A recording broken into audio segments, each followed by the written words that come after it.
Good morning, everybody. Monday morning. Yay. How are you? How are you, my friends? Welcome to Morning Coffee with Mitch. Monday morning, July 21st.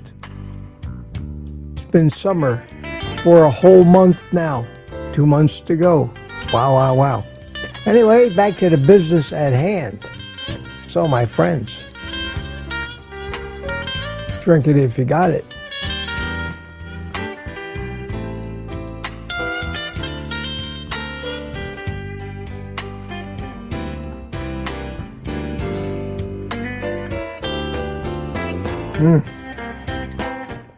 Good. Very good. You know,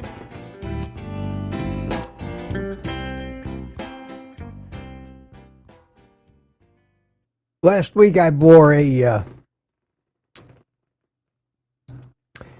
different tropical shirt every day. And that was fun. That was fun. Today, I was in a t-shirt kind of mood. So why don't we just call that Tropical Shirt Week? Last week, this week we may have Casual Week, and maybe we'll get back to the tropical shirts, dive a little deeper into my collection, especially through the ones that are big as tents on me. But comfort is the name of the game, and as I watch, well, Ken Burry always wears a button-down shirt. Well, it doesn't always, but most of the time. But as I watch Kelsey in the morning and his guest today, Jake Thomas, and everybody's wearing t-shirts, and maybe that's just a carnivore thing. And I like my message shirts. I like my message shirts. This one is kind of my basic philosophy. So in case you're wondering where the shirts are this morning, in the closet. In the closet. Wow. Chat's getting busy already. I got some show notes. I'll get to that as more people come in. We're up to 64 now. 64 people did get out of bed on Monday morning. I've been up since 5. Watched Kelsey and Jake. Great guest, young man. Today was his 41st birthday. And I'm sure he's feeling like an old man being 41, but looking back from where I sit, it makes me wish that in some respects, I may have been born 40 or 50 years later. In other respects, I'm so happy I wasn't born 40 or 50 years later. So we all got to take our lot in life. It happened like it happened. One of the things that hit me this morning, just a little comment on it, was here's a young man, 41 years old, has a identity as Life by Jake, bodybuilder, competitive athlete, experimented with diets, was a vegan, discovered carnivore, and now he's like Kilts. Sounds like he's pretty much just raw meat and fat. Obviously, it's working for him. Obviously. And I said to myself, Mitch, why don't you be like that? And then I say, well, Mitch, unfortunately, you've got 40 years, 50 years, 60 years of poisoning yourself based on all the bad advice, which you believed, and you kept trying, and that's done tremendous damage to you. That's obvious. No matter how healthy I tried to get or how muscular or good looking I tried to get, that all started in my mid-70s. The damage had been done. The damage, I think, is being repaired. But could I ever ever be like Jake? No. And so many of us are like that. We watch these, compared to us, kids, youngsters, they come out.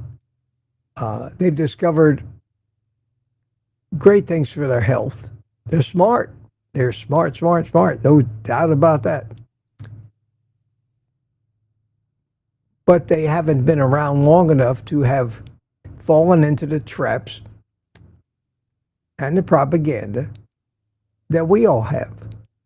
And if you add to that fact that my mother was a carbohydrate addict, I was pretty well addicted to carbs about the time I learned to walk for the first time, learning to walk again.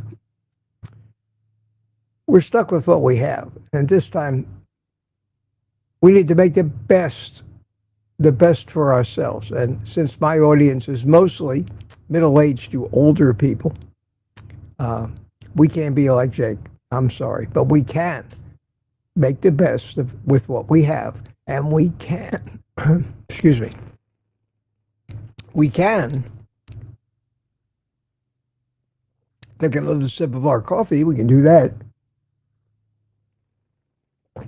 We can, as we learn more and more, try to modify the way we do things to maybe make it even better, and hope the past doesn't catch up with us as quickly. In a way that's sad, but in another way, it's beautiful, because I'm in no pain right now. I'm doing well. I'm recovering fabulously from my stroke. I haven't used the walker at all this morning. I walked out of my bedroom, out here, set up the studio, went outside, watched a little TV, watched Skills, came back inside, walked back to my bedroom, trimmed my beard. Back and forth, no walker, unaided. Not the prettiest thing, but I didn't lose my balance, and I was able to do it, and that is brand new for me in my recovery. Brand new as of yesterday. And it's another one of those milestones. Still got a long way to go, but it's incredible. And today, I'm going to get together with Chef Mitch right after this live stream, and we're going to try to cook up something unique and fun, but healthy, very, very healthy, and I think you'll enjoy that. I may not get it released today, but tomorrow at the latest. I have a show note here that says, turn off the stupid banner. Okay, you've done your job. Adios, banner. Now, trying to get back to the beginning of this chat so I can say good morning to the early birds. The point of what I'm saying is that if I seem like I keep changing my mind, if I seem like I keep, I don't want to say falling for, but finding merit in other people's advice that we weren't really aware of in any consequence, I'm not adverse to trying new things and changing my diet. And the one thing, I'll tell you this now, and I don't know how it's going to come out. It might be interesting. Might be interesting for all of us that are pretty well set in our opinions on food and cooking. One of the things that, and I have to blame Kilts for this, is this standing there with a raw cow and carving off pieces of raw fat and meat. Because most of us will, and we do, most of us, when it comes to preparing food, we're all into the recipes and the flavors and the cooking and the techniques, so that's great. What if he's right? And could we do it? Or if I tried to do it, would I just gag on it? Am I that well conditioned? And what would I have to do to seemingly enjoy it as much as he does? Dry brine, but a lot of salt. It's a whole new lifestyle. But I'm not unwilling to explore it. Not unwilling to explore it. But that doesn't mean that the way we do carnivore now, with the cooking techniques and all the recipes and things we do, isn't 10,000 times healthier than what the average person is trying to find all their protein now in friggin' ice cream, like that video I made yesterday. I hope a lot of you watched that. Hope a lot of you watched that CNBC News report about everybody trying to sell you protein. And don't buy into it. Don't buy into it. Right, let me say good morning to some people. I'm in no hurry this morning, so we'll be here and try to get through it. Oh, I wanted to say one other thing. I'll never get started at this rate. Yesterday morning, I was, of course, scheduled to be on with the Kilts at 10 a.m. I had it listed on my channel, but it wasn't my stream. StreamYard lets me do that. Lets me simultaneously broadcast his stream on my channel. But I have no control over anything. I can't start the stream, stop the stream, control who's in the windows. That's all. The host's job. Well, the host, unfortunately, was on a red-eye flight back from Las Vegas and had just gotten to Jacksonville and was in a car. And I'm sitting there waiting, and we had, I don't know, 60, 70 people in total. Some on his channel, some on my channel, that were there patiently waiting and chatting away. And if you know me, you know nothing about me is I am punctual to a fault, almost to an obsession. I try to, every day to start this stream to the second. I may miss by 5 seconds because the computer takes a little while, or StreamYard takes 3 seconds longer to get the live stream started, but I'm watching the countdown clock to the second.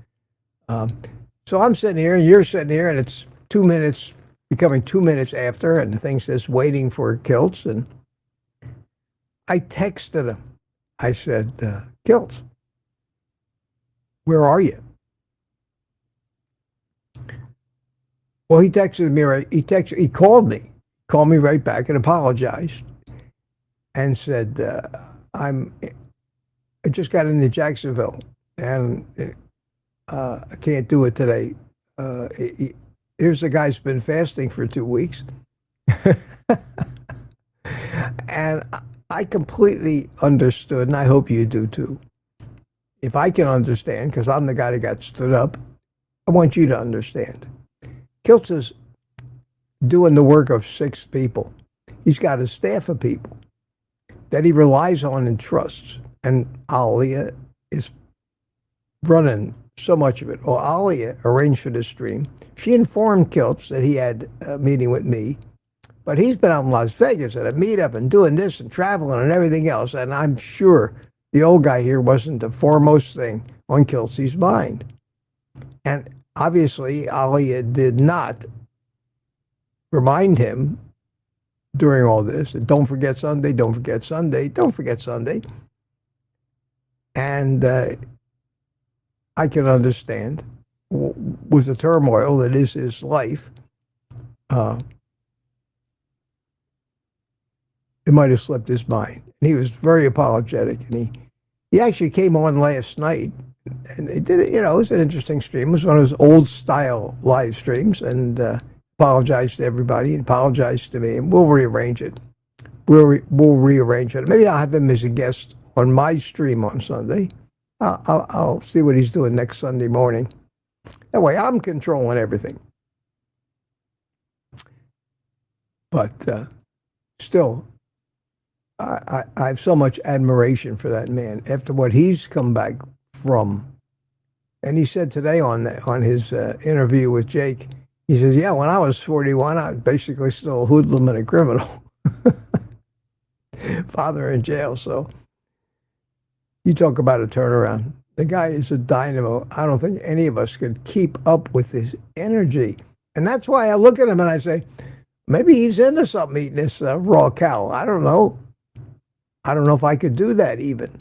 I'm trying, to move towards it a little bit and cooking my meat more rare, more not nearing raw yet, but blue in the center. And I'm doing that with, I think I'm doing it, we'll see how it comes out, with the cool little recipe that I've come up with for today. Well, me and Chef Mitch came up with it. Don't want to take his credit away from him. You all know me. I can talk, just go on forever. First one in last night, Smoothie 420. How are you at 6:51. Mary M was second. Gary No Slow was third. Main runner came in after that. Proud American. Now we're up to 9 o'clock, 10 to 10 at night, and we have Mike Seal, United Carnivore. Mike Seal, United Carnivore, and wait for it. Rick, Charger Mopar, how you doing, Rick? Oh, well, this stroke, as much as I talk and practice the stroke, when I'm trying to be spontaneous and not thinking about enunciating, still slurs my speech a little bit. It's a work in progress, folks. Mandy Meadows, hi Mitch, see you later from the UK. Coffee Clubbers, good morning, Mandy, if you're here. Tanya, how are you? Mitch, speaking the truth for all of us. Someone has got to do it. There's a lot of us that do that. I have great admiration for so many of the people that have the guts to be going against everybody, putting themselves out there, their face, their lives, their identity, putting themselves against the entire medical community, all the nonsense, all the big business, all the government corruption, and just standing there saying, it's all bullshit. Bullshit is not a dirty word anymore. It isn't. I heard Guilty say bullshit this morning. I said, oh boy, Guilty. Bullshit is what comes out of the back end of a cow and pretty well describes most of the advice that they're giving us. And there are very few other ways to describe it. Oh, you could say BS, but BS also means Bachelor of Science, and many people proudly display those letters after their name. So not that any confusion, say the word bullshit. It is. It is the only way to describe it. Mark C. gifted 5 Old Guy Carnivore memberships. You see it going by. Thank you. Thanks so much, Mark. And I have to thank Jason. Because yesterday, that's Beefy, for those of you that don't know Jason, Beefy gifted 10 memberships yesterday. And in the midst of that panel with all the people talking and everything, it was extremely hard for me to keep track of everything, pushing the buttons, talking, keeping the children under control. I didn't get a chance to thank him. So I want to make sure I thank him today. Beefy, thanks so much for the 10 memberships yesterday. I can't see who got them, but we'll see. Next time I update the list on my website, we'll see who they were. Today, Mark C. and Jason H., a different Jason, I think, got a gift membership. Jason, welcome. And Ebony Talks, wow. I recognize these people. Received a membership. Fed Up, I like that name. Received a gift membership. And Susan M. did. Congratulations. And Ellen M. Got one too. That's great. Hope to see you here Thursday night. For the next 30 days, you're going to be green in the chats, and you'll have access to all the old private community live streams on the channel. Take advantage of it. And if it's not for you, you don't have to renew. Most people don't, but a few of them have, and they've gone on to become just great members of the community. Rick says, we know who will never be allowed to hear. Why? You like Rick. I don't think YouTube's got that much against you. But maybe they do. I wouldn't put anything past them. So at any rate, thank you so much. Got Tanya up on the screen. Thank you, Tanya. Lady June is here. And John Beatty Art. Hi, John. How are you? John has graced us with many gifted memberships in the past. Richard Herman from Gaston Lake, Gaston, North Carolina, says hi to the Mitchfits. Rick, again, is back here. Says good morning. And, boy, it's nice to be able to start pushing the buttons with my right hand again instead of having to lean over all the time to work the mixer. That really helps. It's coming. Like I said, work in progress. Still got a ways to go. But life is getting easier for me to live. It's been rough. It's been rough it's been over 4.5 months. I don't talk so much about how rough it is. I don't want sympathy. I'm fighting my way through it. But if you don't think that your life gets turned upside down and you end up standing on your head, you got another thing coming. You do not want to have a stroke. And they said I had a mild to moderate one. I can't imagine what a severe stroke would do. So I'm coming along, getting it back little by little. And I push the envelope every day. I have to weigh the risk against that. When I'm out there walking back and forth, with no support, there are times when I'm not near anything that I could grab onto if my balance fails. That slows down your recovery. Doesn't slow down a toddler, because a toddler falls on his ass, 50 times a day when he's learning to walk. They don't get killed. An old fart like me falls on his ass, liable to break his ass, or a hip, or a leg, or knock his head against something again and start all over. Another brain bleed. I got to be very careful, but I got to stretch the envelope. It's a fine line you got to draw. I had never thought about any of this before I had the stroke. I never considered it. I never talked to anybody recovering from a stroke and got the firsthand play-by-play of what it's like. And that's what I'm trying to give you. In the hopes that if you think there's things you can do to keep you from having a stroke, maybe this will motivate you. If you've already had a stroke, give you somebody to identify with, because nobody really knows. Nobody understands. Where was I? I think I was up to Mike Sealy Sr. is here. How you doing, Mike? And Rick again. And Jeff Johnson, the name you know. Heading down the Cape today for the beat to the beach. Oh, man, that sounds great. Have a good time. Peter's here. Papa Carnivore at 8:20. Lots of drama during the Kilt show earlier. Drama today? You talking about today, Peter? He was interviewing Jake Thomas today. I watched it. Did I miss the drama? Or are you talking about last night? But it's a good show today. Good show today. Rick says drama is common now. Bacon Baby's with us this morning. Brian Dish is here. Says good morning to everyone. Brian, Matt. B-Matt, how you doing? Brian, good to see you this morning.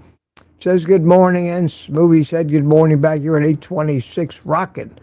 Keto Amy is here with us. Good morning, everyone. CB Carmack on his way to pick up some more prisoners, it sounds like. Good morning. Driving.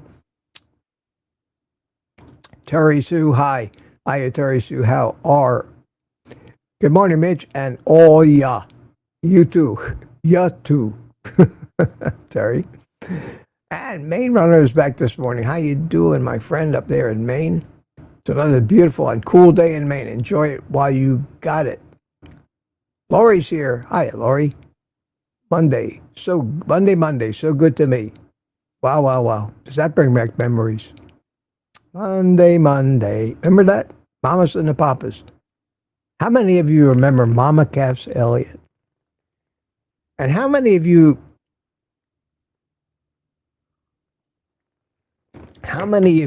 like I do, think about this. When you get nostalgic and something reminds you of something that goes back 60 or more years in your life when you were very, very young. And you think of a song like Monday, Monday. And if you take the time to realize it, you find that you even remember the words, or most of the words. See, when I notice things like that, I don't just pass them off. I marvel at all the shit that I forgot in my life. People's names, things that are important, but more important than the words to a stupid song from 60 years ago. I marvel at the power of the human brain. And how the hell could I have remembered that for so long? Probably associated with something. Associated with a time in your life, with a romance you were having, with an activity you did, and it takes you right back there. So I marvel at that stuff. And I did the same thing when I read that comment. Monday, so good to me. Yeah. Terrific. Aaron is here. How you doing, Aaron? 8:29. Beautiful morning. Hope the kids and the chickens are doing well. Did I miss some drama this morning on Kilt's show? Was the drama in the chat? Because I wasn't reading the chat. I was just watching it. Let me know what it was. I'll try, I'd like to find out. So much drama. People like treats every table like a person. Yeah, it's the chat where the drama was. I don't, when I watch YouTube, I watch it to relax, watch it. Watch the actual show rather than read every line of chat. That's why I don't participate in chats. It's time off for me. I participate in this chat and immerse myself in it. So that's what it was. Okay, and Rick 829, Smoothie 829, and the winner today is Louis Lotito from New York. Hiya, Louis. How you doing? You having your coffee this morning with us? That's great. You don't even talk like that. You're from New York. New York is probably ashamed of you. You have almost no accent whatsoever. Good to see you, Louis, and congratulations. Brian Dish came in close second. Bacon Baby, Robbie Autry is here. How you doing, Robbie? Rick came back. Laurie came back. Carnivore Girl in the middle of a forest. Where are you? Hey, man. There you are. I love that name. And yes, another Mitch moment on Monday. That's me. A Mitch moment. Son of a Mitch. Call my son that sometime. You son of a Mitch. Sean McCabe, 8:30, good morning to you. And Robert Morris. Hi, Robert. How are you? Good to see you, my friend. Rockin' Chemo Amy at 8:30, and Rick again, and Laurie again, and Brian Dish again, and the first 8:31 to get that out of the way. It's only been a half hour. That's okay. Rockin'.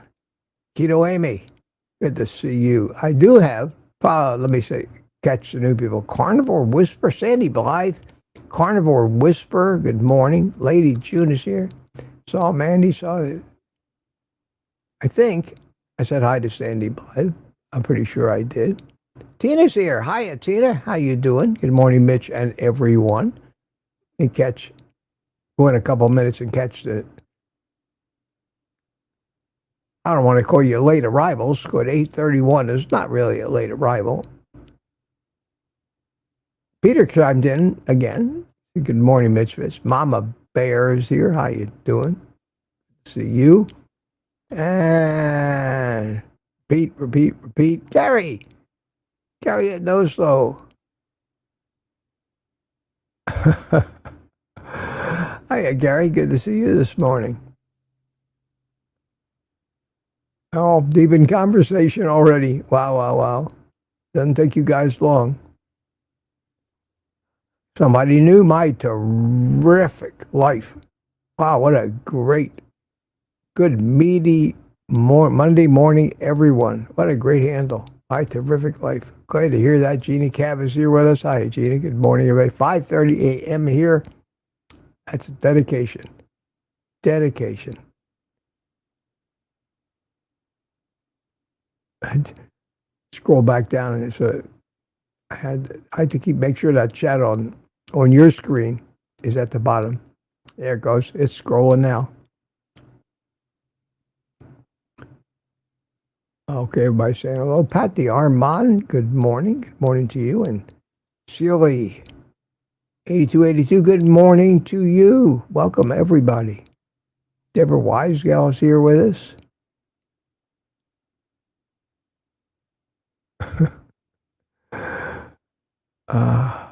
We had a good show yesterday. Peter was commenting about how he appeared topless for a little while on the show, out there sunning himself on the beach, making all of us jealous. Well, it was a nice show yesterday morning. I had to cut it early to be on with kilts, turns out. I wasn't. So I made a video instead. I made that video about the companies putting protein in virtually everything as a sales gimmick. And I think I had a good point. I even had somebody in the comments or an email, I forget which, send me, I actually looked up the ingredients for that protein ice cream and told me it's not that bad. It's not that bad. That's what they want you to think. You know, it has allulose in it. It evidently was not low fat. So, yeah, probably as far as treats go, it's probably not as bad as most. But I'm sure if you look at the ingredient list, it was probably this long because they have to have the preservatives and chemicals and all the other stuff in there. And it's still ice cream. And if you're a sugar addict, and you're addicted to sweet things, I don't care how healthy that shit is. I know I tried it with the Kilts ice cream. It doesn't get any healthier than that. And I still am addicted to it and couldn't stop and kept eating more and more of it. That's where the problem is. If you're not a food addict or a carb addict, and you can moderate, more power to you, and I envy you. Most of us can't. Most of us cannot. And this protein in junk food or semi-junk food, they had protein Reese's peanut butter cups. Give me a friggin' break. And somebody out there who believes that it's okay to eat them now because they got protein. Reminds me of the movie Idiocracy. It's got electrolytes, Brondo. It's got electrolytes in it. Makes everything good. Anybody new? Who is this? Who is this? Karen Travis. Good morning, Karen. You're late. Well, you're here. Welcome, welcome. And that's about as far as I'm going to go. Barbara S. Oh, God, I keep seeing new names. Loretta Nadal. And DS111 is here. How you doing? I'm only up to 8:40, 10 minutes in. I drink coffee more now in Carnivore than ever before. It's a daily treat with heavy cream and butter. Yeah. And don't punish yourself. Don't punish yourself. I drink decaf because I figured out I could live without the caffeine. I'm going to throw my buy me a coffee link in there just for the hell of it because I can. Again, I remind you of my father's wisdom, who said, you don't ask, you don't get. At any rate, I hope it doesn't offend anybody. Okay. I do have some show notes. You have questions, and you guys don't ask me a lot of questions. I guess I'm not like a doctor up here who you can ask your medical questions to. And that's probably good because I certainly have the ability every day to find things to talk about for an hour or an hour and a half. And if I don't think of things, all I got to do is read some of your comments and chat. And boy, I've got something to say about everything. So I never sit here going, what do I do now? Anyway, don't forget my Amazon links. That's in my top of my show notes. Appreciate that. Always appreciate that. I thanked Jason for the 10 old guy memberships. Told you about summer.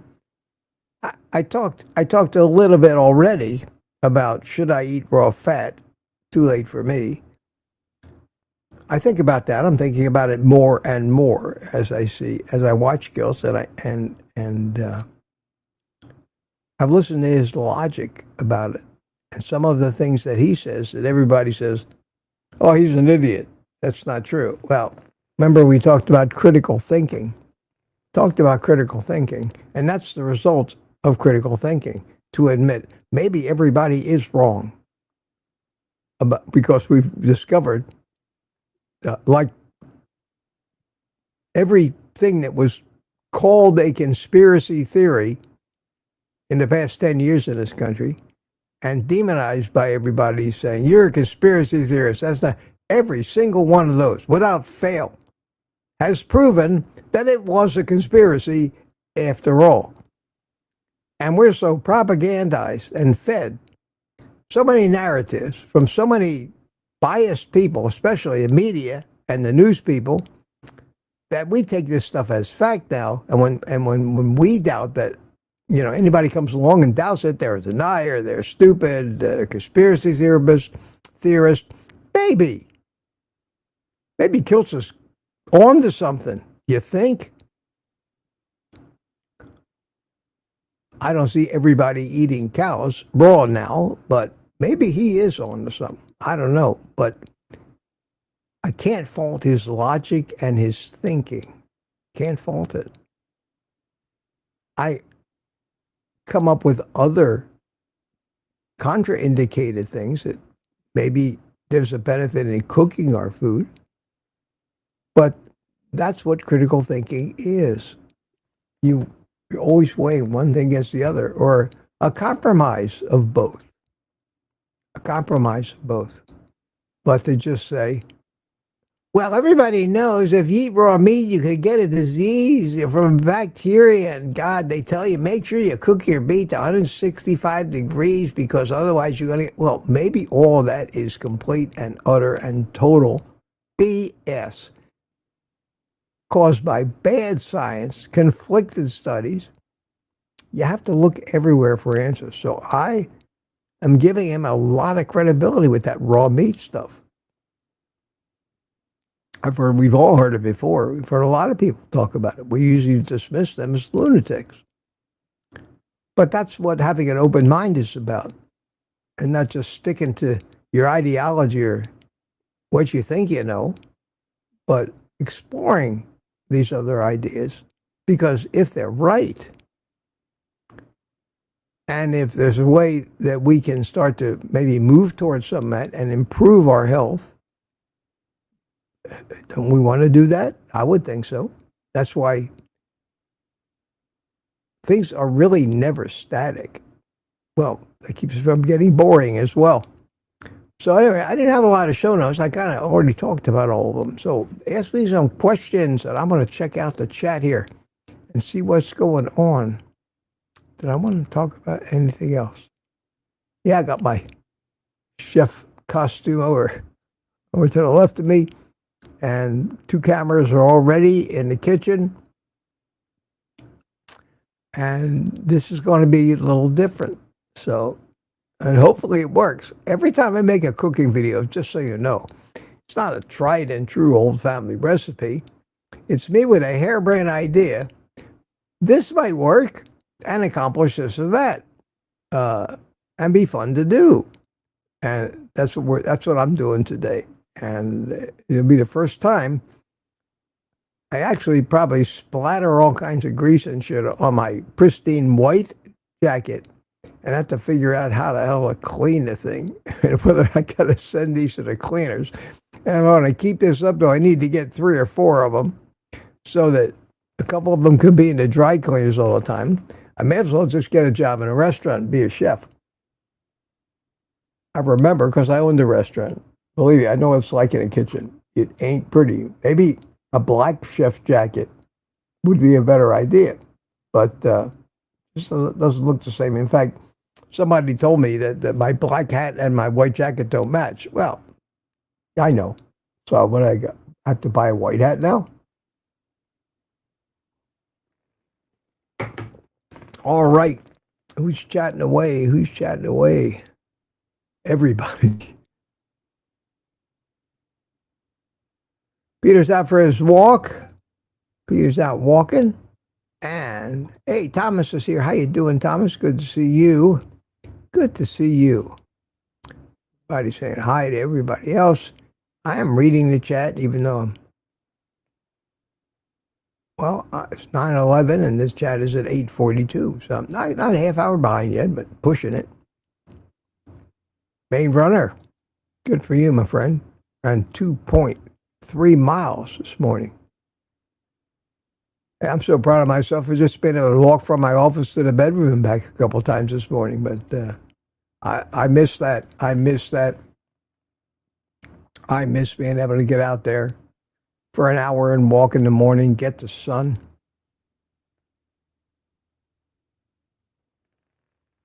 And we have here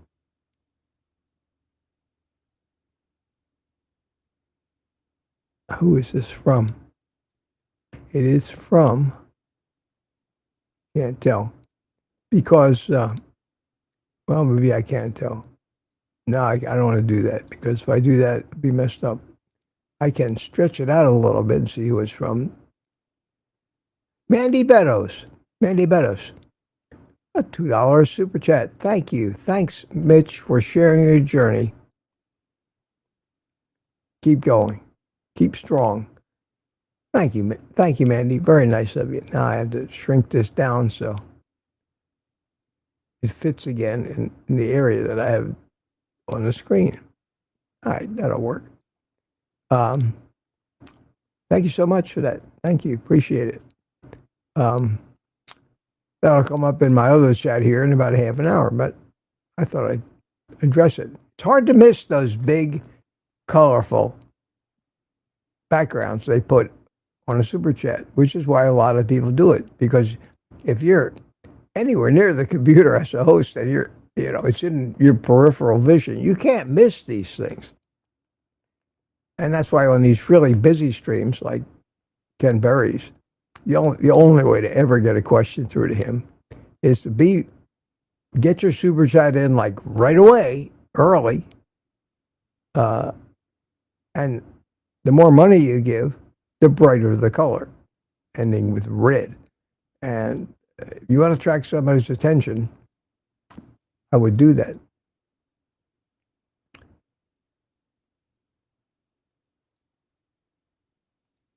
Okay. Still got main runner on the screen there. I'm going to keep scrolling. I'm going to keep scrolling. Julia Wigger's here. Good afternoon from the United Kingdom. Good to see you. Trying to pick out the new people. I'm looking for QQQs.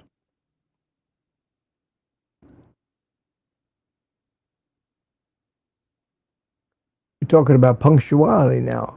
I remember when I said that.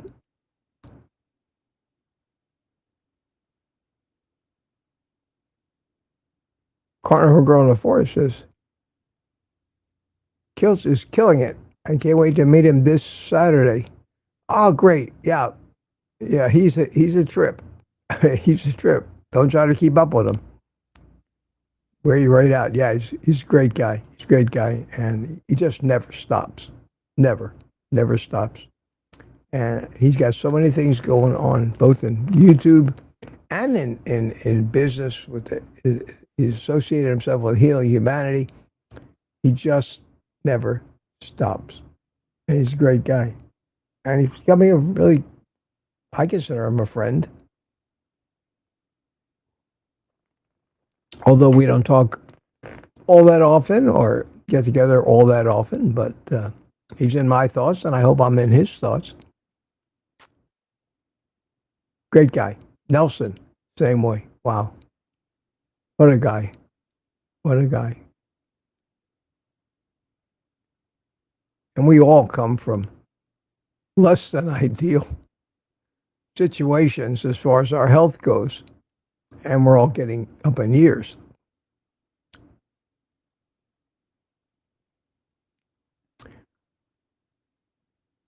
And we're talking and we're talking and we're talking. And this is where Mark C. gifted 5 memberships. Thank you again, Mark. Appreciate it. And I'm sure the people who got the gifts appreciate it just as much.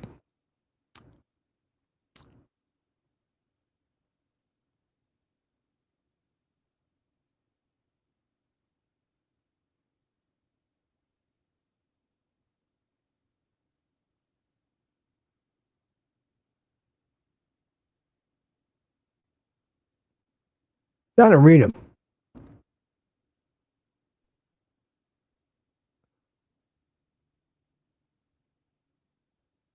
We're all talking about fake curry again. Rick's talking about fake curry.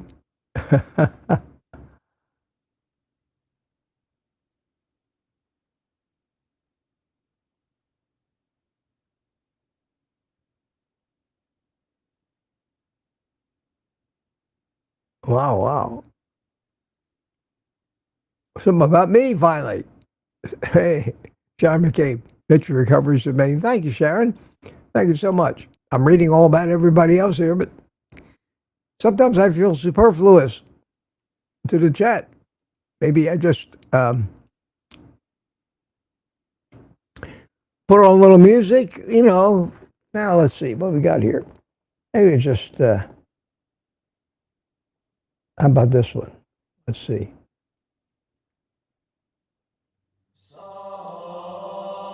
That's a little spiritual, don't you think? Let's get something a little lighter than that.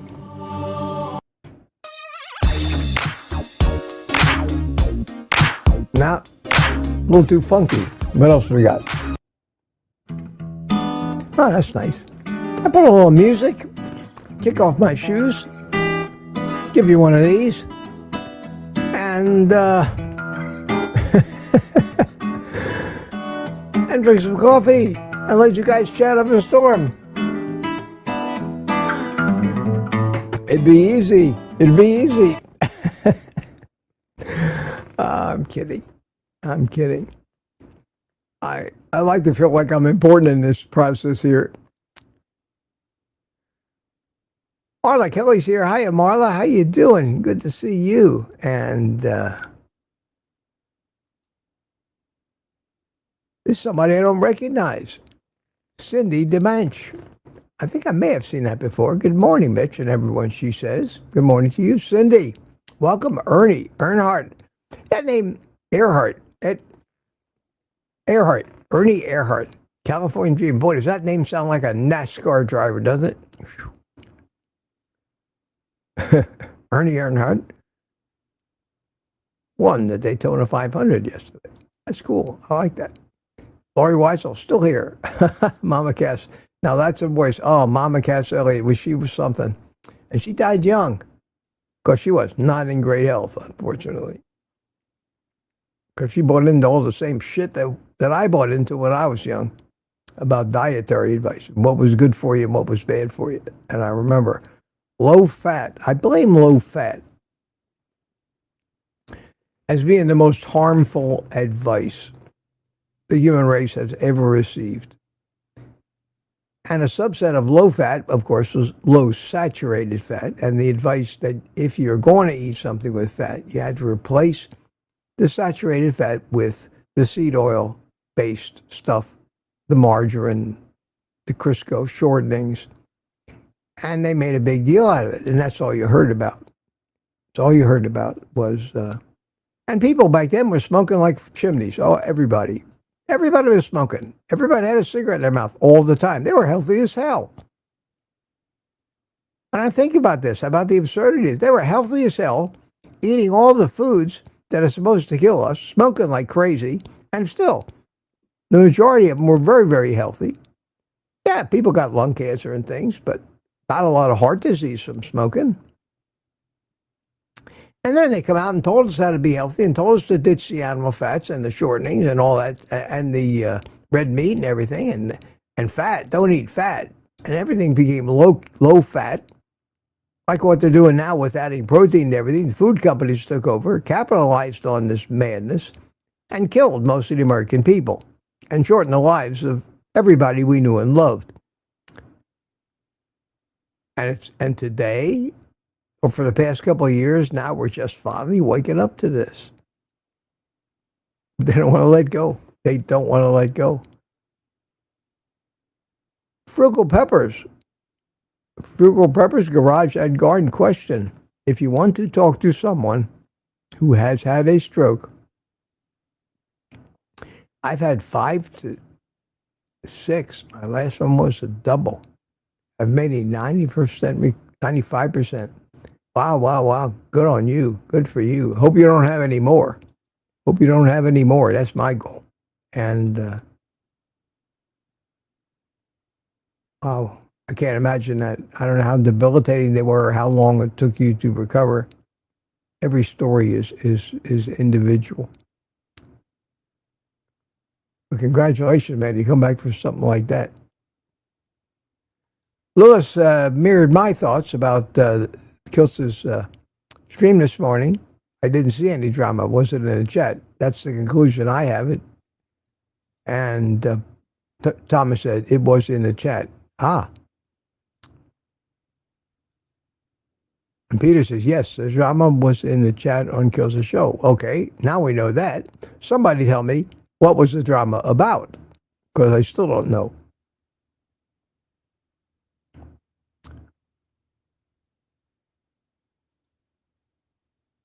Tanya says hi to Louis L.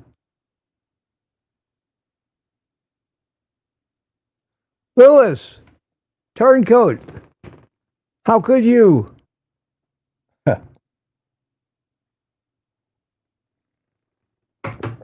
If you don't enjoy coffee that much, if it doesn't mean that much to you, it's not a part of your life, it has been for so many years, yeah, get off of it if you can. But if you're like me, and same thing with cigars for me. I mean, that's who I am. 50, 60, 70 years I've been drinking this stuff. I started drinking coffee when I was in my, 15 years old. My mother drank a pot of coffee every day. So that's a part of my life and a part of my morning routine and ritual, and I get pleasure and relaxation from it. So I made a concession, and I got off caffeine. Yeah, there's a tiny little bit of caffeine in decaf, but none of us is going to live forever.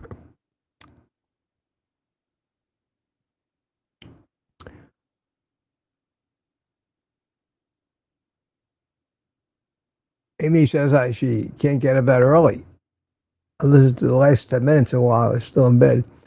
Yeah, I imagine if you're out in the West Coast or so, that's 6 a.m. stuff. He's talking yesterday. Yesterday he said, maybe I'll quit this morning stuff and do my shows in the evening. And he said the same thing about his Sunday deal. Maybe I'll quit doing it at 10 a.m. in the morning and move it to Sunday at 8 or 9 p.m. He had a nice turnout last night. It was a surprise. I was getting ready for bed. I'd already done all the teeth and stuff like that, brushed my teeth and water picked and got ready for bed. Because that's what I do.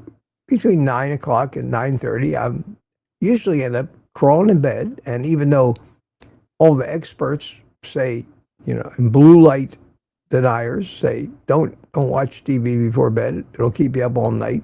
It puts me to sleep.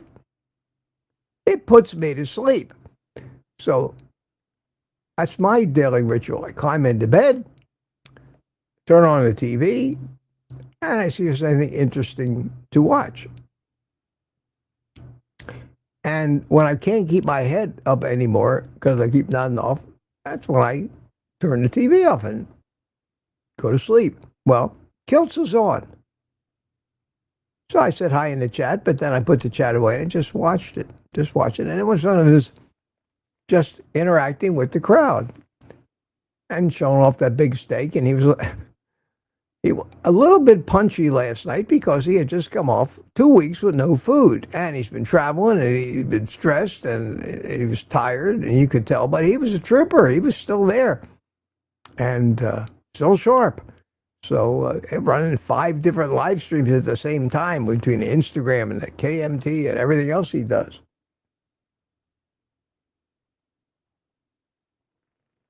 I admire that. I admire that ability. And that's why I have to take anything he says seriously, because we try to be examples. I could never be the example that somebody like Jake could be. I can't do that. I tried. I tried to get muscular and somewhat toned and buff, but I'm an old man, for God's sakes. And when you're an old man, you're an old man, and you have suffered terrible abuse to your physiology through a whole life of trying to figure out what the hell you need to do to stay healthy, and end up taking all the wrong advice, eating all the wrong shit, the oxalates, getting into kidney stones, and all the sugar that you get addicted to. It's too late for me. It's too late for me. The best you can do if you follow me is to know that what I'm doing now, I believe to be the healthiest thing that I can do to extend my life. Maybe even not extend my life, but at least make my stay pain-free and nursing home free. That's a blessing for somebody who's pushing 80 years old in this world. And I think that's possible. And if it works for me at this point in my life, it should work for anybody, including children, to eat healthy. And I don't make major changes in it now, just little tweaks maybe that work better for me, but may not work better for you. And I try to entertain a little. So what else? I'm never going to be a national YouTube star. That's for damn sure. Nor should I. Nor should I.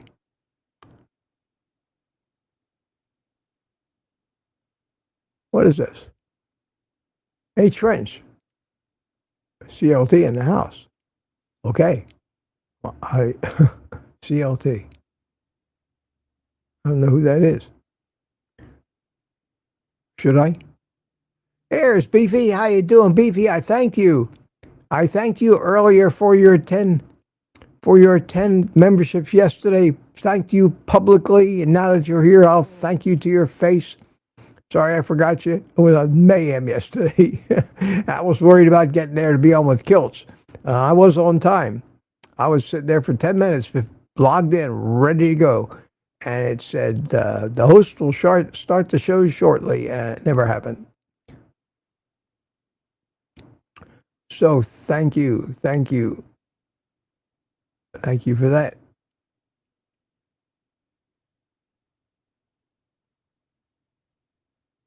Saying hi to Beefy. Looking for questions.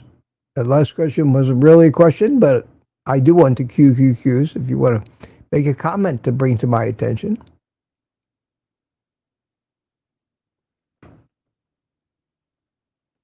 I heard my phone go ding. Who was that?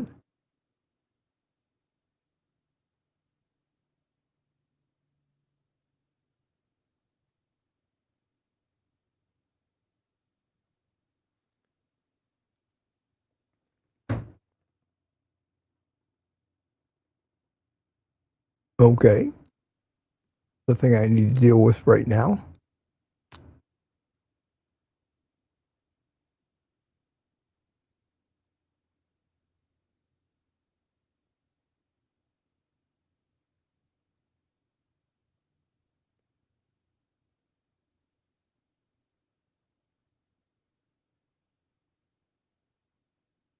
Gary's here. Hey, Gary. How you doing? Have a great day, Mitch. Looking great. Thank you, my friend. Thank you so much. Try to get through this chat. Not a half hour, probably about 25 minutes. Not too bad. 124 people. Good. Monday morning. Everybody getting ready to face the week.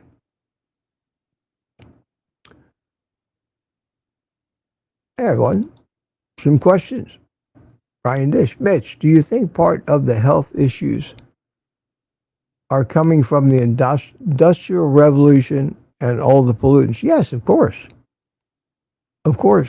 I don't think Brian, there's any doubt about that.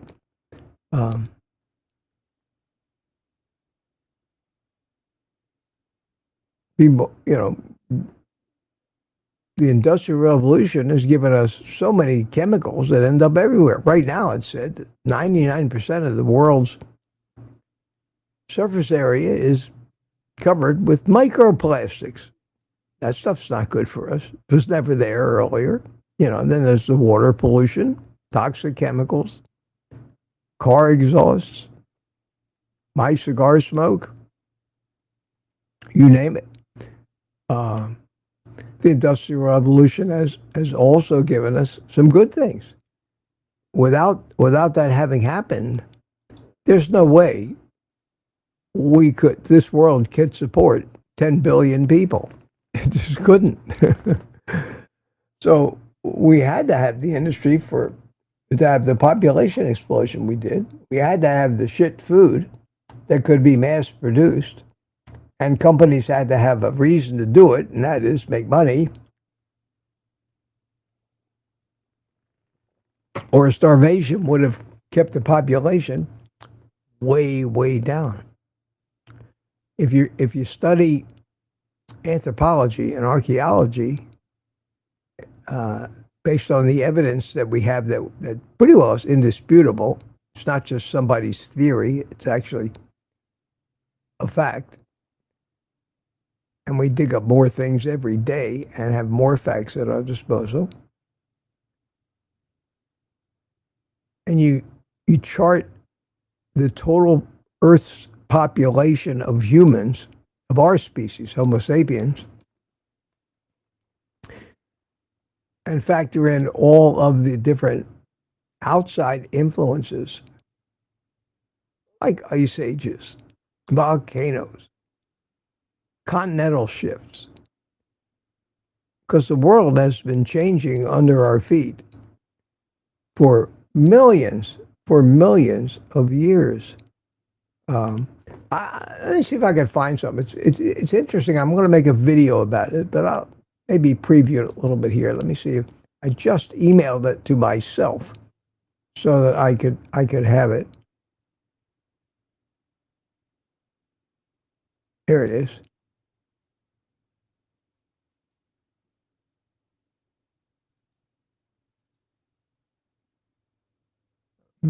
Can I make it big?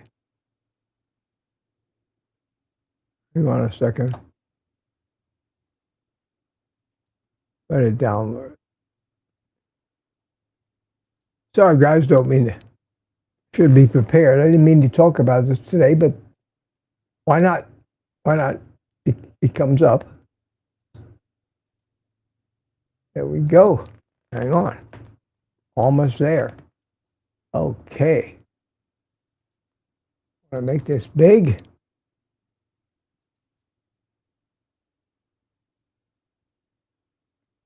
Get there?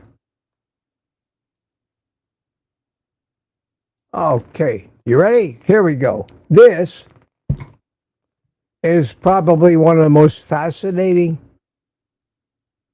charts that anybody could ever see who's interested in how the hell did not only I get here today,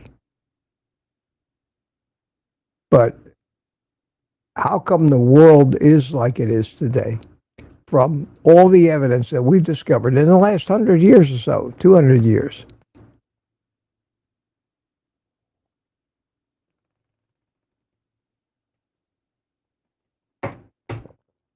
Tuka says to me, question, since I was on yesterday, did you remember to label us as adult content? Yes, adult content. Topless people. Peter, join you in that. Okay, this is a chart. It says here older on this side and younger over here. It starts 4.56 giga años. That's 4.56 billion years ago. It's in different categories because you hear things called Triassic, Mesozoic, and they're not all the same. You have eons, eras. The eons pretty well stopped 2.5 billion years ago. And periods and epochs. Okay? So a lot of these names that we hear, like the Paleocene, Eocene, Oligocene, Miocene, Pleistocene. Right now, we're in the Holocene epoch of the Quaternary period of the Cenozoic era of the Phanerozoic eon. Now, this all sounds wild, but this is our history and the history of life starting in the Phanerozoic era with the Cambrian, right here, Cambrian explosion. And you'll see names that you've heard. This little blue cutout here started 232 million years ago and went up through 65 million years ago when the dinosaurs all died off at what they call the KT boundary between the Cretaceous and the Jurassic. This is tremendous food for thought. And you say, where do you fit into this, and where does today fit in? Well, everything that happened here was responsible for you being here and who you are. But when you try to think about time in the ways that we do, a lifetime, for example, of 100 years, it's a lifetime. Oh, it's a lifetime. It's just this lifetime. It means you can't even imagine how much time it is. Would be, on a chart like this, a billionth of a second compared to everything else. And it's right up here at the top. It's nothing. It means nothing. It's the result of all of this. And it's very fascinating to think in those terms, and it makes you more of a realist, makes you a little humble too. I'm going to make a video about that. I'm not going to try to get into what real point I'm trying to make it today, but I'm saying that people today should be fascinated with this stuff, because in each one of these periods, all along the way, some little random, impossible thing happened that changed the course of everything that came after it. And there are billions and billions of examples of those impossible, random things. Had they not happened, none of this today would be the same. And if we're trying to figure out today why things happen, what affects our bodies, why do we get sick, what are we supposed to eat, how are we supposed to be healthy, we're going back 20, 30,000, 50,000 years, back to the cavemen, really, for most of the answers, and that's probably pretty correct. But when you factor in the fact that the human genome does not really change that much in a period of 50 or 100,000 years, we are all still cavemen. And if we were living in caves and eating big fatty animals and that was about it, we would probably be healthier and smarter than we are now. But we've really screwed it up and poisoned ourselves, and it's going downhill. And you can see that by the shape of the world, mental illness and everything else. It's causing all kinds of strife and grief and destruction. This is where the story of what happened to us lies. We don't even know a tiniest of a tiny fraction of everything that happened, but we got little pieces of the puzzle, Natural history museums are absolutely full of these little pieces. Each one of these little pieces tells a little part of the story. And as long as we continue to search and discover, we will know more and more. But nobody could ever tell you exactly. Biggest clues we get sometimes about the evolution of life comes from decoding the DNA. But if you look at this chart and you go back to what they call the Cambrian explosion, we're talking only about 550 million years ago. That's just a small piece of the Earth's history.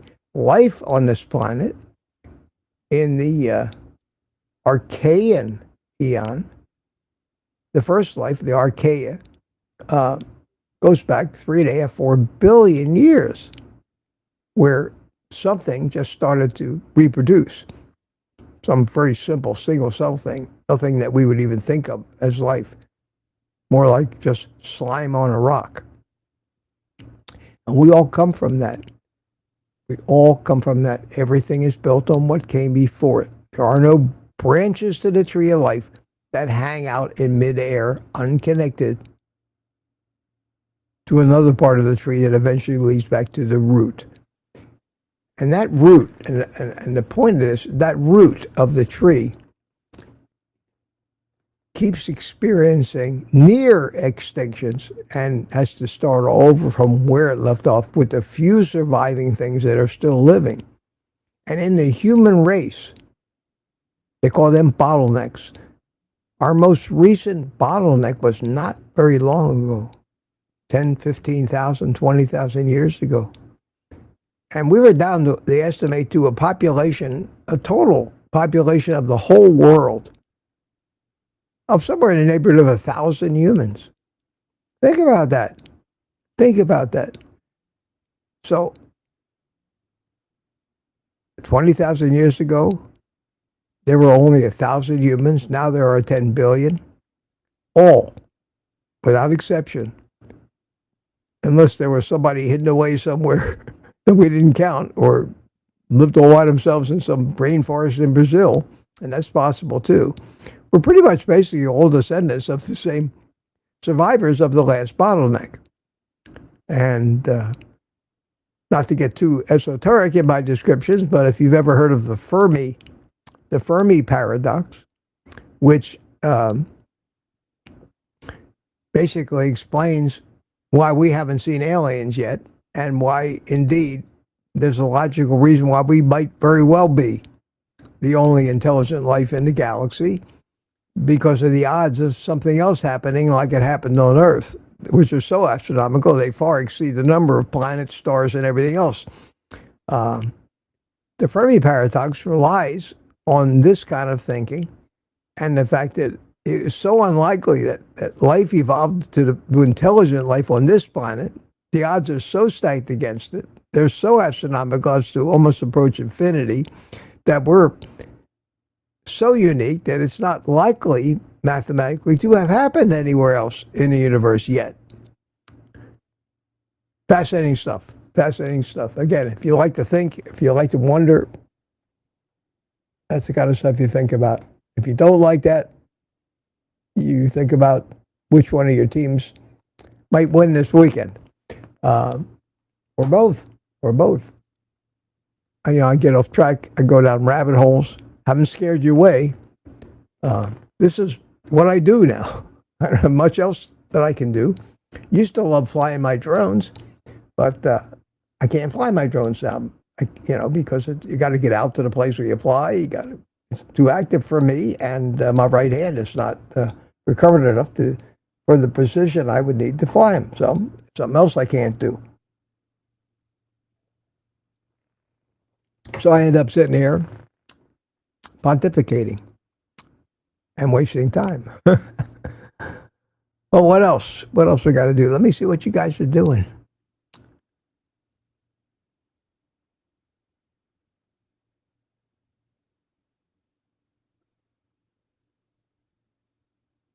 Tuka, question in the morning. How are you, boss? Tuka, I'm doing great. Doing fine. I'm working up to it. Maybe in a couple of weeks, maybe a month, I'll be confident enough, and have recovered enough to venture away from the house on my own 2 feet without taking a walker or a cane with me, and just go for a walk. Won't be a long walk. It may just be, and this will be an accomplishment right now, down to the end of my street and back. I'll take a camera with me, but that's the next step. I'm hoping that from this point on, because it seems to be, the recovery is accelerating logarithmically. That means might be twice tomorrow what it was today, and then the next day, that's not logarithmically, but more improvement than the day before. And that speeds up until you finally one day say, wow, go for a 5-mile walk, and not worry about falling over. And I truly anticipate I'll get back to that, and maybe even be able to play the piano like I used to, fly the drones like I used to, even write with a pencil like I used to. You don't know what you got till it's gone. I'm telling you.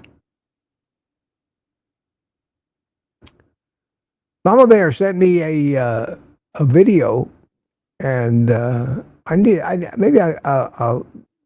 post a link somewhere to it about why you can't eat plants, why you can't ingest plant food. Dr. Natasha Campbell, highly recommend. Yeah, as a matter of fact, why don't I do that right now while I'm thinking about it? Let me go back to it because I have the email. I have her email right here, and let me get that video up, and copy the link, and put it in the chat. I just put it in the chat. If you don't know what it is, watch it. You'll see it. So there's a link to the movie about you can't actually digest plant foods. Here it is. I've got a plan over here. I don't have the sound turned on, but and plants, grains, beans, vegetables, fruit, seeds, nuts, and all right. So this is a video that I put the link in to, and you can watch it. And I may talk more about this. I haven't watched the whole video yet. I haven't had the time. I get multiple, the guy got to say how many I get every day, emails, people, you got to watch this, you got to watch that, this is the best, and I just can't get to them all. It would be a 50-hour a day job if I had to react to everything you guys send me. You're sending me pictures of your breakfast. Oh, wow, that's nice. It's crazy. I get a lot of you, and I like it. I just can't always get to it instantly, like a pen pal, like your best friend would answer you right back. I can't. It's just going ding, ding, ding all day. But that's a great, Nancy, that's a great, I think a great recommendation. Because right now, when you really think about it, we got Anthony Chaffee, plants are trying to kill you. We got Kiltz now saying plants are responsible for virtually everything bad that happens to human beings, and figures out a way, and it's probably true. And more people are climbing on the bandwagon and realizing just how destructive eating this poisonous crap that they're telling us is so healthy. There's only one reason that they're trying to sell us on eating plants. You can produce as many of them as you want, and they're cheap as hell compared to what it costs to raise a properly nourished cow. That, my friends, is the This is the bitter truth of the whole thing. Follow the money. Follow the money is very, very good advice, Jerry, if you're trying to. Compliments. I will take compliments. Mitch, we love you. Thank you. Thank you so much. Thank you, Sandy. I appreciate that. I love you all. I love you all. I've got a lot of respect for all of you.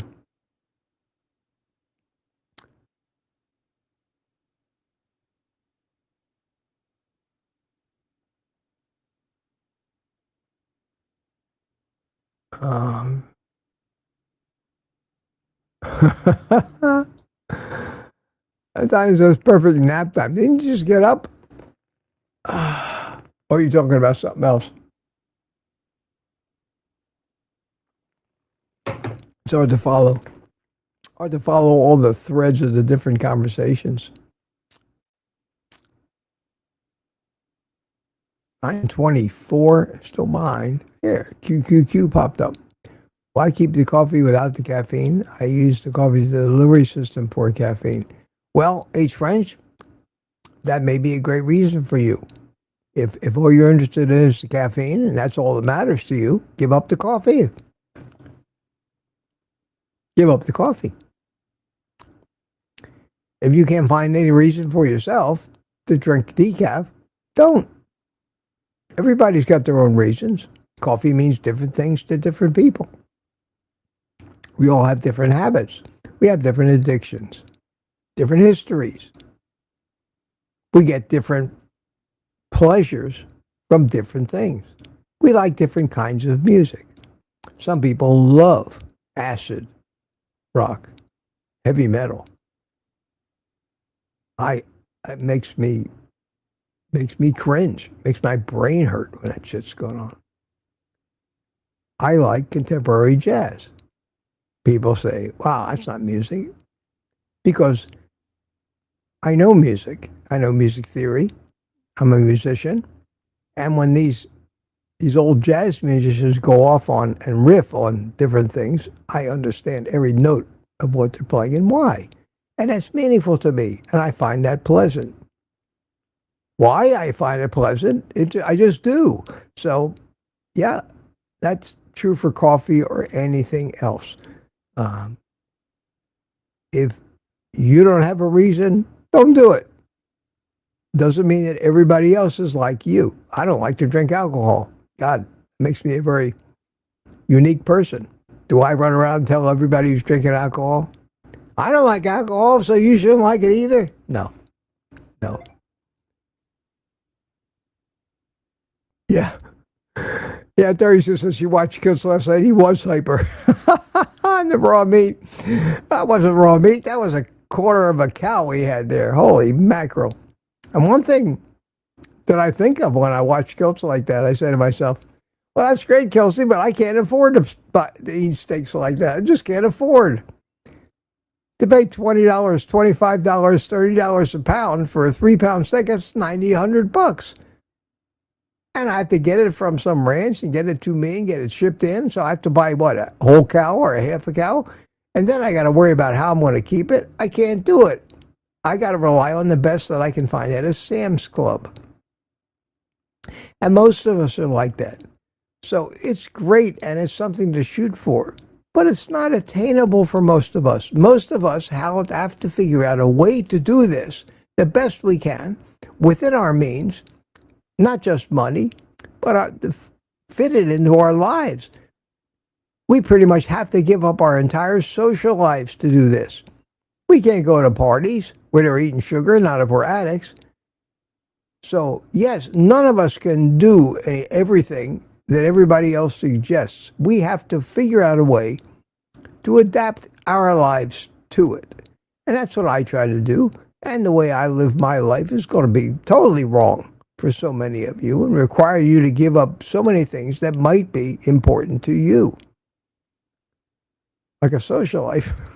And I understand that.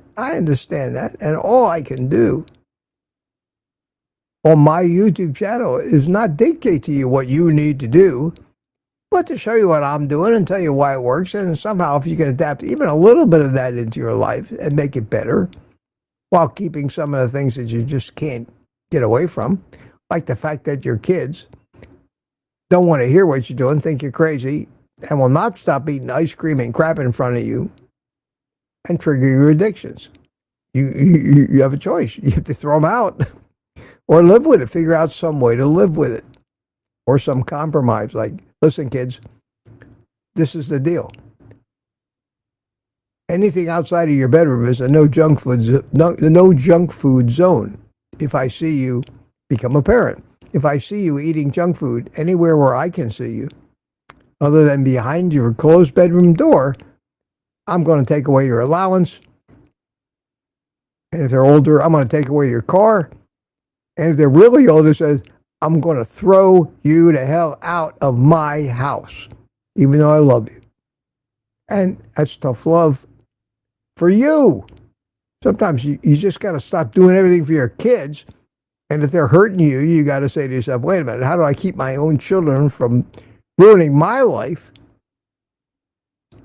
by having no consideration for me? Well, welcome to the world. Kids don't have consideration for anything but themselves until they get a little older. So that's just the reality. You can't change that reality. Peter, how is your energy since you stopped drinking caffeine in your coffee? Oh, I'm fine. I'm fine. The up and down dips that were coming from the caffeine have gone away and been replaced by my body's natural production of the neurochemicals that the caffeine was replacing. So I don't get a kick from coffee anymore, but I like the taste. I like to drink it. I like the feeling of a hot cup of coffee. I sip on it. I don't ever gulp a cup. This coffee's lasted for an hour and a half so far this morning. I got the coffee warmer from Francine Bourgeois here, and I'm getting down to the bottom of the cup. It's almost like an egg timer. Tells you when the time to go, Mitch.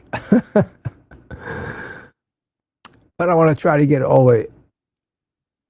CLT, inquiring minds wanted to know that, was Charlotte. Sorry about that. Thank you, French. I didn't know that. Why would I?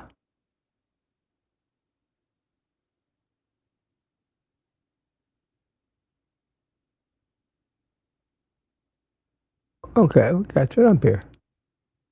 9:39, yeah, 20 minutes. Now I started to speed up. But another question. From Tuka, since I was on yesterday, do you remember to label it as... Yeah, I got that. Saw that already, Tuka. No, I don't think that qualifies. Considering all of the bodybuilders who are always constantly appearing shirtless, I don't think that qualifies as adult content. Jim, I don't know if I said hi to you. I don't think so. How you doing? Worried about dating. Yeah, you and me both. No dating right now. Good to see you, Jim. Good to see you this morning.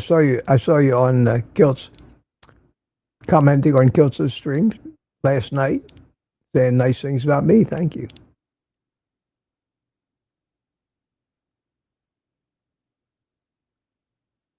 And Tanya says, Monday is Meat Mission Day.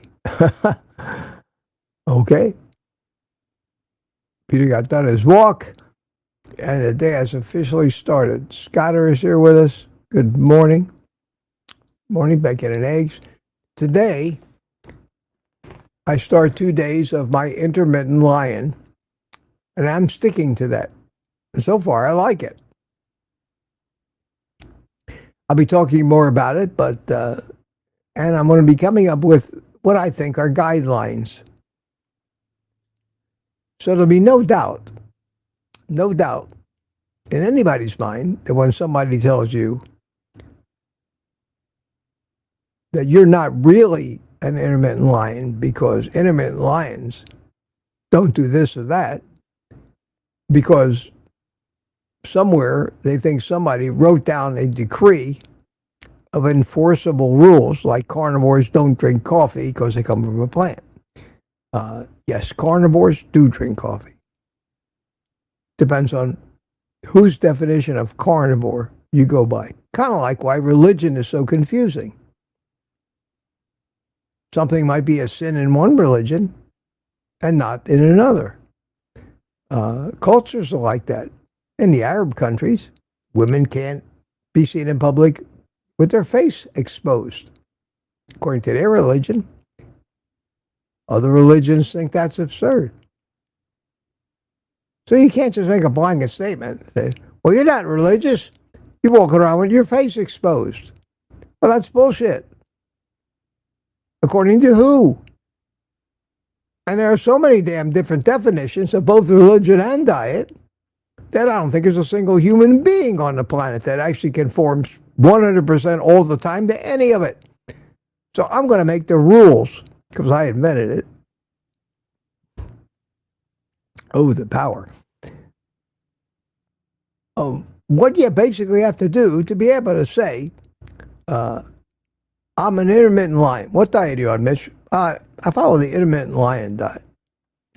And my rules are going to be pretty flexible. Pretty flexible.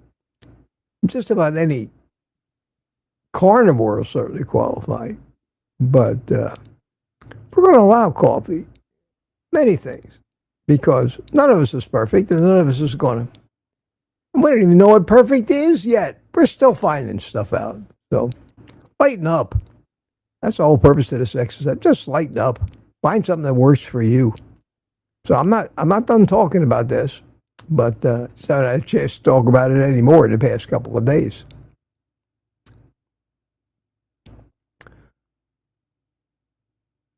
Sam Sapphire. Now, see, there's the name. It sounds like a private eye. Sam Sapphire. I mentioned, I saw your video on the junk health products, dipping more people and marketing more protein into overall bad health items, just like that allulose, but be allulose bar video you made, carbo sugar. I didn't make that one, but yeah, I know what you're talking about. Yeah, it's true. It's true. I was incensed. I'm sitting there watching that. And the one thing they didn't do, it wasn't an expose kind of a news thing. It was 10 minutes long, which is long for a news story like that. And it came at us at the angle that it was a good thing the food companies are doing. A good thing. They didn't demonize it. They didn't say. The title led you to believe that they were going to, demonize it. But they didn't demonize it. They're shilling for the food companies. Of course they are. They're NBC, for God's sakes. What else would you expect? Any real reporting with real news? No. Just another fluff piece to further the agenda of their whole entire political party, veganism, and everything else that they push. God forbid you were to eat a steak with some fat on it instead. Never even a consideration. I kept watching it, waiting for that. And the more I watched it, the more it sounded like an infomercial to me. So I thought, am I the only one that sees it that way? Or maybe it's that obvious. And from the comments I got on that, you guys pretty well, I didn't have too many people argue with me about my conclusions.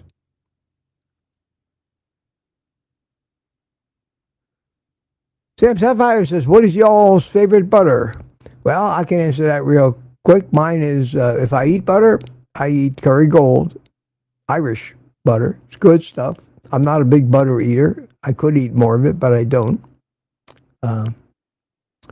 That's my, and I, not alone, main runner says Curry Gold for me. Sandy Bly says, I like Amish Amish roll better. Okay, I never heard of that.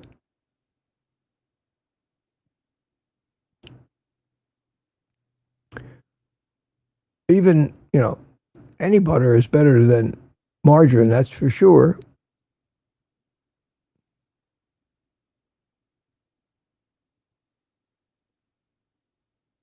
Retired Rick says plants taste so good, that's why we eat them. What plants are you talking about, Rick? I can't stand vegetables. You don't put tons of seasoning on them.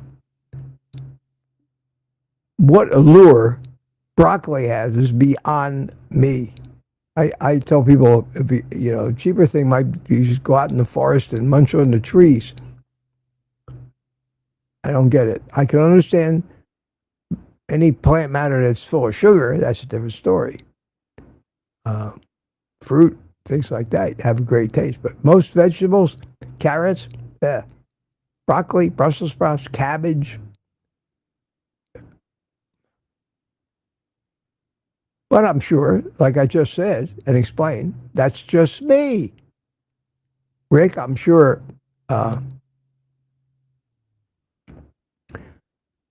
there are people who just love veggies, or at least think they love them, or have been conditioned by their past experiences. There are people out there that just are so prejudiced against, there's such animal rights people, and they're so prejudiced against eating another living thing, although they don't realize plants are living things too, that they'll never get past that.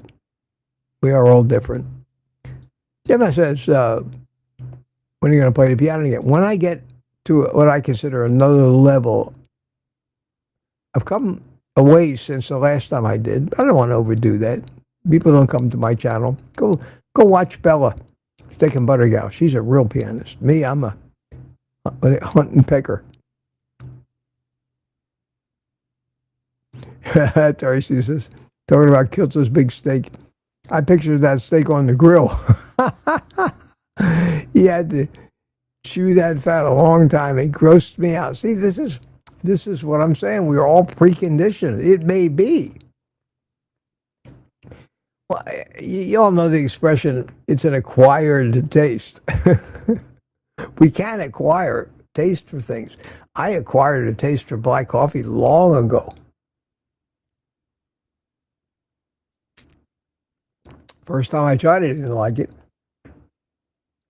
Thought it was bitter.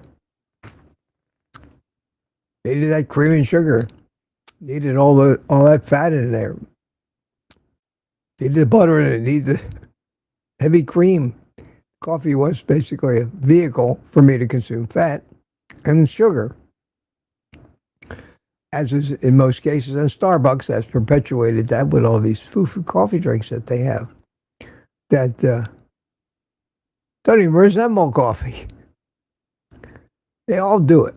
They all do it. They're all playing on the fact that we're all carbohydrate addicts. That's obvious. Nobody can debate that. Just look at the pictures they put on the covers of the boxes. Just look at the commercials they put on TV. They show you this stuff.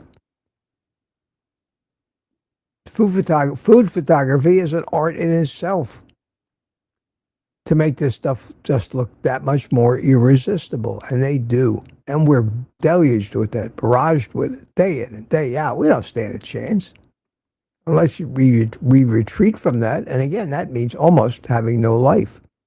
That's the one good thing about being an old fart living alone. It's easier for me to keep away from that shit. As long as I don't go to the community parties and all, where they just have a gorge fest of crap.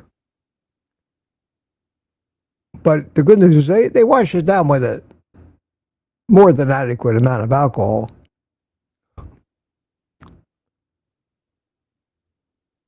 Spanky's here. How you doing, Spanky?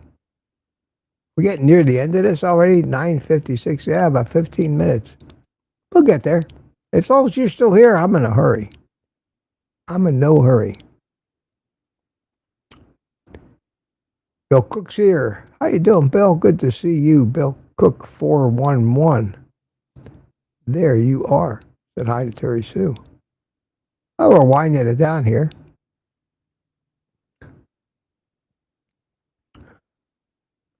You know, there's a comment here from Tanya. Joy, they said they were doing keto. Okay. Kilt says something this morning that I found. That's the first time I ever heard him say it. I find it kind of interesting. Oh, somebody bought me a coffee. That's interesting. Let's see. Wow, wow, wow. Isn't that nice? Thomas bought me a coffee. Thank you so much. Thank you so much, Thomas. I didn't thank him because it came in overnight, but Mr. RDH bought me 10 coffees on the 18th of July, 3 days ago. Thank you for that. It says, very happy to watch a strong recovery. Chef Mitch is great. Keep up the great work. Thank you so much, Mr. RDH. Thomas bought me a coffee this morning. Thank you for continuing support of my channel and journey. Glad to do it, Thomas. And Tanya, Kitchen Witch, bought me 5 coffees this morning. He said, towards a new white chef hat for Mitch in the kitchen. Thank you, sweetie. Thank you, Tanya, so much. Very much appreciated. Wow, wow, wow. I'm glad I looked. I don't want to leave those things go unacknowledged. People's kindnesses shouldn't go unacknowledged. But I heard Kill say this morning, keto's dead. Keto's dying. Wow, Kills, what are you saying? There's a lot of people that do keto. Hell of a lot more than carnivore. 10 to 1, 20 to 1, 100 to 1. Look at Ken Berry. You think all his subscribers, all 3 million plus of them, are carnivores? Hell no. Low carb. Low carb, low carb. Can't give up those vegetables. Carnivore's too extreme for me. We couldn't even just have keto. We had to invent Carnivore, which is basically carnivore with an excuse to eat a few plants. That's absurd. It's absurd. Somebody counting carbs, the difference between 10 grams a day and 20 grams a day. Who the hell can know how many carbs they're really eating? Trust the nutrition labels? You have scales accurate down to 1/10 of a gram and weigh every bite of food that goes in your mouth so you can calculate. Well, I had 0.753 micrograms of carbohydrates in that mouthful. You know, absurd measuring and calculating. And to think there's a difference between keto, less than 20 grams of total carbs, and ketovore, less than 10 grams. And you think anybody that thinks they're doing ketovore knows for sure? How do you know you haven't had 20.1 grams of carbs today? You're not a ketovore. You're a keto. We're losing our minds, folks. We're losing our minds trying to label all these different, find a way to eat that you feel good, you maintain your weight and your energy, and if it works for you, do it. And if you do it real wrong, you'll get sick, you'll get fat, you become a diabetic. You know I'm doing something wrong, but this business, what are we supposed to do?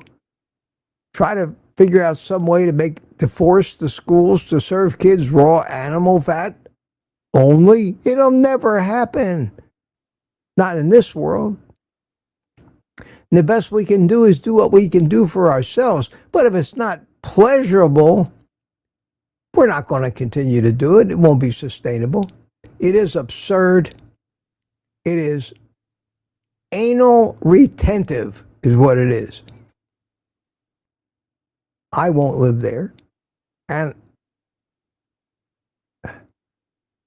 I think to live in that realm is absurd, is absolutely absurd. Anyway, Monday morning, that's when I used to traditionally do my rants. So there you go. MK is here. MK, how you doing? MK.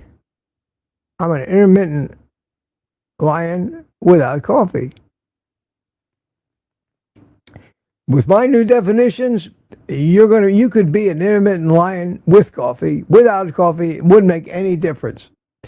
The parameters of the intermittent lion diet are going to be so loose and so simple that even a caveman can do it. Wait a minute. Caveman did do it. How about that? Intermittent lion diet.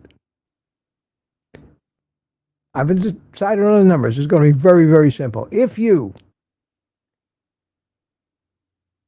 do at least 1 day a week of nothing, zero, and I don't count coffee, I'm talking about things with calories. If you drink coffee black, it doesn't count. If you load it up with cream and butter, it's still okay because those are animal products, and you got to have a little flexibility. If you got to have it, you're better off doing it, having that, than not doing it at all. At least 1 day a week, eating like the lion. Beef, just beef, salt and water as your primary diet. Coffee, we just don't count. Then you can claim, you'll be able to claim just 1 day a week. Pick a day, at least 1 day out of every 7. You do nothing but eat beef, salt, and water. And there's more reasons for that than you would imagine. According to Mitch, the inventor of the intermittent lion diet, you can proudly proclaim, I'm on an intermittent lion diet, as long as you stick to carnivore. And by carnivore, I mean no intentional carbs for the rest of the time. You can eat the dairy, the cheese, you can eat the fish, you can eat anything. You can even eat more beef. In fact, I would hope you would. But take 1 day a week and just cut out everything else. And the reason for that is that if you start with just 1 day a week, your own natural instincts for healthy eating will probably kick in, like it has for so many of us, and you'll find yourself, without even realizing it, doing 2 days, and 3 days, and 4 days, because your body will thank you in ways that you don't consciously recognize. But if you don't start with at least that 1 day, you never learn. And I'm finding that to be true for me right now, and I've only been at it for a couple of weeks, is that when I think about food now, my mind just immediately goes to beef. And that other stuff kind of fades in the background. And I'd rather eat the beef. I didn't start out that way. I love the chicken. I love the shrimp. I love the fish. I got to have fish, I said, and then I hear Kilt say, fish is smelly. And yes, you don't need it. You do have to get EPA and DHA, the omega-3 fats, but you get them out of beef, I guess. Good, properly raised beef just as well. That's going to be it. So you'll all be able to proudly say, I'm on the intermittent lion diet. If somebody asks, that'll bring incredibly puzzled looks to their faces. They won't know what the hell you're talking about, but it'll be fun anyway. It'll be fun anyway. I told you I started this out as a goof. Turns out I think it's not a bad idea. Not a bad idea, and we'll help everybody. Okay. Coffee's not bad. Okay. Let's get out of here. Well, I can't help it. Sam Sapphire's got another question. What are your thoughts on fish oil pills? Well, ask when. My first thought was, well, sounds like a good thing. Maybe we need it. My second thought was, wow, how do I know it's not rancid? How do I know it's not doing more harm than good? Who do I trust? What brand do I buy? I consider all the cons and marketing frauds out there. And then I basically found out that everything that might be beneficial about that, I can find in red meat. So, no. I have a half a bottle of unused fish oil pills. I had to keep it in the refrigerator because they do go rancid. Very unstable. And I'll probably throw them away. I'm just not going to take them anymore. And go back to my basic tenet of the simpler you better, the less you take in pill form, the better. Eat the right food, period. Eat the right food. Eat the best food you can, and stop trying to fix everything that's not broken because somebody on YouTube told you that it's a miracle. Jem says, Mitch, you are perfect. And a heart. Thank you, Jem. Thank you, sweetie. God, that's so nice to hear. God, are you deluded? Where'd you get that? No, I'm kidding. Tuka's going to take a nap. Scottish says, none of us are perfect. True. Absolutely true. There's no such thing as perfection in this world. I always used to tell my ex-wife, you know about her. If it wasn't perfect, she wouldn't be happy till it was. And I used to accuse her. I say, you're looking for perfection in an imperfect world. You're never going to find it. That's true. That's very true. Tuka's out of here. I see that. Bye, Tuka. Sam says he appreciates me liking his name. You have a cool name too. Thank you. It's just Sam Sapphire. Sounds like a 1940s private eye. You know, it's great. Would be a great name for that.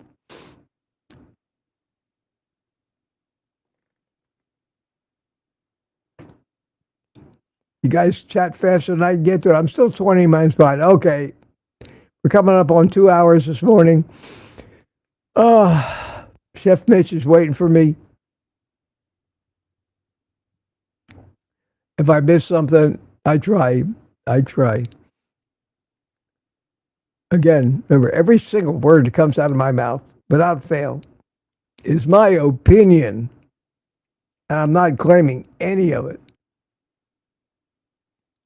to be unprovably wrong. And my opinion tomorrow could be slightly different. Maybe a little different than my opinion today.